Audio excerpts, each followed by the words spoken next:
All right, ready to dive deep into You're a Badass by Jen Sincero. Let's do it. We're breaking down her book using this awesome YouTube summary. Someone sent it in. And I've got to say, it's packed with advice on how to, like, break free from those limitations we put on ourselves, Hmm. you know, and, like, actually design a life that you actually love.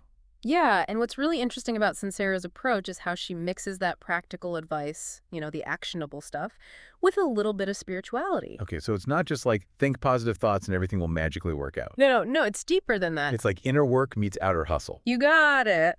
And she starts off strong right off the bat with this idea of deciding versus just wanting change. And there's a huge difference there, right?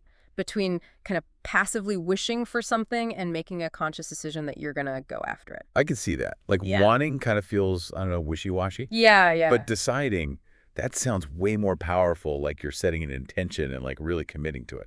Exactly. And that commitment, that's key. I mean, think about it. If you're wanting to lose weight, maybe you'll try a few diets here and there, hit the gym once in a while. But if you decide to lose weight, you're making a plan, changing your lifestyle, really putting in the effort. Sincero uses this analogy of a dateless cheerleader like a week before prom night. Oh, yeah. There's no way she's just going to like sit around hoping someone asks her if she's going to make it happen. Absolutely. That's a great way to see that energy shift between wanting and deciding, right? You take control, you become proactive. You're not just waiting around for things to happen. Exactly. You're stepping out of that comfort zone and saying, this is what I want, and I'm going to make it happen. That's a badass move. Mm. But where do our subconscious beliefs fit into all this? Sincero talks about those a lot. Oh, they're huge. Those subconscious beliefs, especially the negative ones, can really sabotage us, even when we're like consciously trying to move forward. It's like you're trying to drive with one foot on the gas and the other one's on the brake. You're not going to get very far. And she uses this great analogy to explain it. Imagine there's a dead skunk under your porch. Oh, okay. You can try to cover it up, with air freshener or whatever. Hey. But that smell, that nasty smell, it's still going to linger until you deal with the source of the problem. You got to remove the skunk. Exactly. And our limiting beliefs, they're like that dead skunk. We can try to ignore them, but they'll keep affecting us until we acknowledge them and start to change them. Okay, that's a pretty potent image. Right. It makes you wonder, how do we even become aware of these subconscious beliefs in the first place? I mean, they're subconscious for a reason, right? Well, that's where self-awareness comes in, right? You have to pay attention to your thoughts, your reactions, and notice the patterns that might be holding you back. Do you constantly worry about money? Do you sabotage your relationships? Those patterns can be clues to the deeper subconscious beliefs that are kind of running the show behind the scenes. So it's like we need to become detectives of our own minds. Exactly. And once you identify those limiting beliefs, then you can start to challenge them. Okay, so like, is this belief really true? Yeah, ask yourself, is it serving me? Where did it even come from? Exactly. And this is where Sincero brings in the idea of source energy, right? And how it connects to our vibrational frequency. To be honest, this is where I start to get a little lost. Could you maybe break it down, like for listeners who might be new to these ideas too? Sure. Source energy, it's a term for this universal energy, a life force that connects all of us. Some people might call it God or the universe, a higher power, something like that. The idea is that we're all constantly vibrating at a certain frequency, and that frequency, it attracts things that match it. Okay. It's kind of like tuning a radio dial. Okay, I get that. If you're on the frequency of fear and scarcity, you're more likely to attract experiences that reflect that, right? But if you shift your frequency to love, abundance, joy, you'll start to attract experiences that are aligned with those vibrations. Okay, that makes a lot more sense. So it's not just thinking positive thoughts, it's about shifting our entire energy. Exactly, to align with what we want to attract. And Sincero talks about the law of attraction, but she's very clear that we can't just sit around visualizing our dreams and expect them to magically appear. We have to take action. Oh, okay, so it's not just like sitting on a beach, sipping cocktails, visualizing $1 million. Not quite, no. She says we can't just float around on a raft, sipping cocktails and expecting the universe to do all the work. So it's finding that sweet spot between like inner alignment and then outer action. You need both to create real, lasting change. But there's another piece of the puzzle that Sincero introduces, something she calls the big snooze. What comes to mind when you hear that phrase? Big snooze. It sounds kind of lazy, like hitting the snooze button on your alarm clock over and over again. Mm-hmm. But knowing Sincero, it's got to be something deeper. You're right, it's way deeper. She often shortens it to BS. And think of it as that voice in your head that tells you you're not good enough, that you'll never succeed, that you should just play it safe. That inner critic, that ego that's driven by fear and wants to keep you stuck in your comfort zone. Oh, so it's like that shadow self that's always trying to hold us back from our potential. Exactly. And Sincero contrasts this BS with our higher self, the part of us that's connected to source energy, to our intuition, to our dreams and aspirations. Right. The BS resists change. It's afraid of the unknown. It wants to keep us small and safe. It's like, as Sincero puts it, an overprotective Italian mother who doesn't want you to ever leave the house. But our higher self, that wants us to grow, to expand, to step into our power, I love that analogy. it paints a good picture, right? It does. It's a constant tug of war between those two forces. I can definitely relate to that. The BS whispers those negative thoughts in our ear. You're not good enough. You'll never be able to do that. What will people think? And it can be exhausting trying to silence that voice. It's like trying to reason with a toddler having a meltdown. It's just not going to happen. Ex- But Sincero reminds us that we have a choice. We can choose to listen to that BS, or we can choose to tap into our higher selves and go for what we really want. Yeah. And one of the keys to silencing that BS, I think, is self-love, right? Sincero is such a fierce advocate for self-love. She sees it as the foundation for everything else. Absolutely. She argues that self-love is not selfish. It's actually the opposite. When we love and accept ourselves, flaws and all, we radiate this positive frequency that benefits everyone around us. We show up as better versions of ourselves in all areas of our lives. It's like when you're genuinely happy and content, that joy, it kind of spills over onto everyone you encounter, It's contagious. Exactly. But for a lot of people, especially people who are used to putting everyone else's needs before their own, self-love could be like a foreign concept, you know what I mean? Right? It could even feel a little selfish, like, wait, am I not supposed to prioritize everyone else's happiness? Right, and that's where Sincero challenges those norms and encourages us to redefine self-care. It's not about neglecting our responsibilities or becoming, narcissistic. It's about honoring our own needs and recognizing that we can't pour from an empty cup, That's a good one. right? How can we give to others if we're running on fumes? Yeah, that's a great point. And she gives some practical tips, too, for cultivating self-love, Yeah. like affirmations, making time for things you love, even just treating yourself with kindness and compassion. It sounds simple, but it can be a profound shift for a lot of people. Absolutely. And speaking of other people, Sincero is also big on ignoring their opinions, especially when it comes to pursuing your dreams. She uses the example of the Wright brothers, who faced so much ridicule for this, at the time, seemingly crazy idea of building a flying machine. Oh, yeah. I mean, can you imagine the amount of negativity they had to overcome? That's a great example of how, groundbreaking ideas are often met with resistance. People fear what they don't understand, and they often project their own fears and limitations onto others. If you're truly following your heart, there will always be naysayers. So it's about trusting your own inner compass, even when the outside world is telling you to turn around. Exactly. That can be scary. But Sincero reminds us that we're not responsible for other people's reactions to our choices. That's right.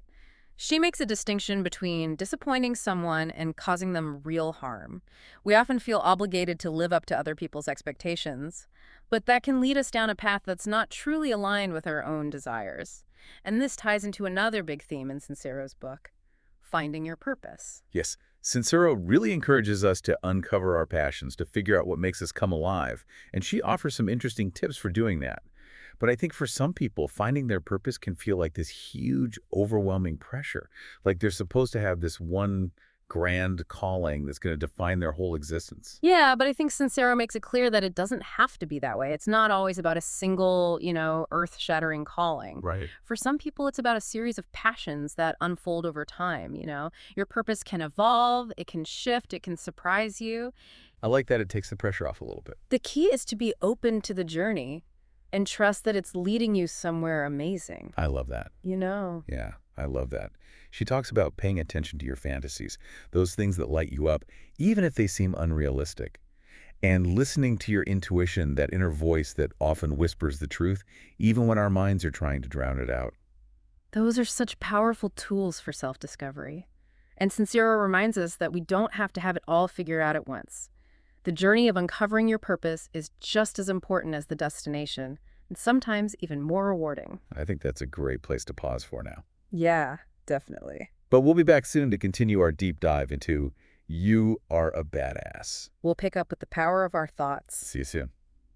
Now, once we start tapping into our purpose and embracing our true selves, that's when the real magic starts to happen, right? And that magic, is it fueled by our thoughts?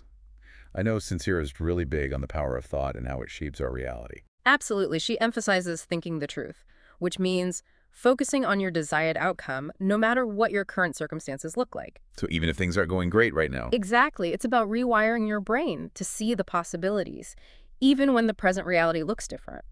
She argues that we need to change our thinking first, and then the evidence will appear. So it's like we're planting those seeds of intention in our minds and then watering them with belief and positive energy. But what about fear? Fear can be such a powerful thing, holding us back from what we want. How does Sincero address that? She tackles fear head-on. She uses a personal story about getting stuck in a cave to illustrate how fear can really paralyze us. But she also emphasizes that fear is a choice. We can choose to let it control us, or we can choose to acknowledge it and move forward anyway. Right. She reminds us that courage is not the absence of fear. It's taking action, even when we're afraid. I love how she says fear is like a shadow. It's always there, but it can't hurt you unless you step into it. That's such a powerful image. And she also talks about the crab effect, which I find fascinating. Have you ever noticed how, like, crabs in a bucket, they'll pull each other down when one tries to escape? Oh, yeah, totally. It's like a metaphor for how we sometimes sabotage each other's success, either consciously or unconsciously. We get jealous, we get competitive, we feel threatened when someone else is shining their light. Exactly. And Sincero challenges us to break free from that crab mentality. She encourages us to be each other's cheerleaders, to celebrate each other's wins, and to create a supportive environment where everyone feels empowered to rise. And this leads beautifully into another important topic: forgiveness. Yes, forgiveness. That can be a tough one. But Sincero makes a compelling case for why it's so essential for our own well-being. She points out that unforgiveness is like, drinking poison and hoping the other person dies. It only hurts us in the end. It's about recognizing that holding on to anger and resentment just weighs us down. It blocks the flow of positive energy, it keeps us stuck in the past. She has this great analogy. Unforgiveness is like hoping someone sits in something wet, it only hurts you. I love that. It's so true. And she even offers some practical advice on how to practice forgiveness, like visualizing cutting the energetic cord that binds us to past hurts. Okay. It's a powerful technique for releasing that negative energy and freeing ourselves from the burden of the past. And once we've cleared out that emotional baggage, we can start to create space for something new and amazing. But there's another obstacle. Sincero tackles something I think we all struggle with from time to time: overwhelm. Oh, yeah, overwhelmed. It's like the modern day epidemic. We're constantly bombarded with information, deadlines, expectations. It's no wonder we feel like we're drowning sometimes. Sincero challenges this idea that we're constantly too busy for the things that matter. She argues that not having time is often an illusion. We magically find time for things that are urgent or important to us, right? It's about prioritizing our well-being, recognizing that the world won't end if we take a break. I think a lot of people, especially high achievers, struggle with that, giving themselves permission to rest. They feel guilty if they're not constantly doing. But Sincero reminds us that rest is not a luxury, it's a necessity. She shares her own experience of manifesting a writing retreat to illustrate how the universe conspires to support us when we surrender to the process and allow ourselves to recharge. It's a powerful reminder that, we can't pour from an empty cup. Right, you got to refill it. We have to take care of ourselves, both mentally and physically, in order to really show up fully in the world. And speaking of showing up fully, Sincero tackles a topic that's often shrouded in shame and negativity: money. Yeah. She encourages us to shift our money mindset, to reframe money as a positive force, a tool for creating the life we want, and a way to contribute to the world in a meaningful way. Right. And that can be a huge mental shift for a lot of people, especially those who grew up with negative messages about money. Oh, absolutely. We're taught that money is the root of all evil, that rich people are greedy, that it's selfish to want financial abundance. Right. Money's bad. You shouldn't want it. Exactly. But Sincero challenges those limiting beliefs. Okay. She encourages us to embrace wealth consciousness, to believe that money is already there, and to focus on what we'll do with it when it arrives. She talks about how playing small with our gifts, that ultimately withholds our contributions from the world. So it's not selfish to want to be financially abundant. No, not at all. In fact, it can be a way to actually be of greater service to the Exactly. world. Right. And finally, she talks about this, what seems like a paradox, right? The relationship between surrender and taking action. Okay. It sounds kind of contradictory, but it's about finding that balance between doing our part and trusting that the universe has our back. Right. So it's not about sitting back and doing nothing No. or like forcing things to happen. Right. It's about taking inspired action and then surrendering to the bigger picture. Precisely. And that surrender, that trust in the process is what allows the magic to unfold. It's like we're stepping out of our own way and allowing the universe to kind of orchestrate the details. But that doesn't mean we just sit on the couch and eat bonbons all day, you know? It's about doing our part, taking action, and then surrendering to the flow of life. Okay, that makes sense. Yeah. It's like finding that balance between effort and trust. Exactly. It sounds like so much of what Sincero talks about boils down to choice, you know? Yeah. We have the power to choose our thoughts, our beliefs, our actions. And ultimately, the reality we create. Exactly. She's really big on taking responsibility for our lives, Yeah. you know, recognizing that we're not victims of our circumstances, but powerful creators with the ability to shape our own destinies. It's such an empowering message for anyone who's feeling stuck or powerless, like, oh, I'm just at the mercy of my circumstances. It's like she's saying, hey, you're not just a passenger on this crazy ride called life, you're the driver. Take the wheel and steer yourself in the direction you want to go. It's so much more exciting than just hoping for the best, right? It's like taking control and creating a life that reflects who you are and what you want. And that brings us to authenticity, which is woven throughout Sincero's book. It's about embracing your true self, quirks and all, and letting go of the need to fit in or please everyone. Sincero even talks about how other people are like mirrors reflecting back to us aspects of ourselves that we might not be aware of. It's fascinating, isn't it? She encourages us to pay attention to our reactions to other people, both positive and negative. Okay. Because those reactions can offer valuable insights into our own beliefs and patterns. Maybe someone's success triggers envy in you, or someone's criticism sends you into a spiral of self-doubt. Those reactions can reveal a lot about what's going on inside. So it's not just observing other people, it's about using those observations as a tool for self-discovery. Exactly. And Sincero challenges us to step out of our comfort zones, to try new things, to push past those self-imposed limitations, and see what we're truly capable of. Because sometimes we're the ones holding ourselves back. More often than not, yeah. But here's something else to consider. Sincero talks about gratitude as a superpower. It's about appreciating all the good in our lives, even when things are tough. Right. It's easy to focus on what's wrong or what's missing, but Sincero reminds us to shift our attention to what we already have. Gratitude's a game changer. It's about recognizing and appreciating the abundance that already exists in our lives. Yeah. From the simple things, a warm cup of coffee, a beautiful sunset, to the bigger things, our health, our relationships, the opportunities that come our way.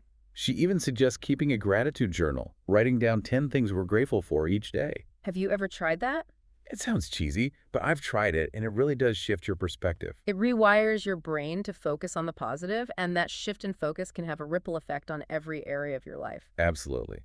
But Sincero also acknowledges that, the journey of personal growth, it's not always rainbows and butterflies. Yeah. Oh, of course not. Life is full of challenges, and Sincero doesn't sugarcoat that. Right. She talks about her own experiences with failure and how she learned to embrace it as a stepping stone to success. It's not a sign that we're not good enough, it's a learning opportunity. Exactly.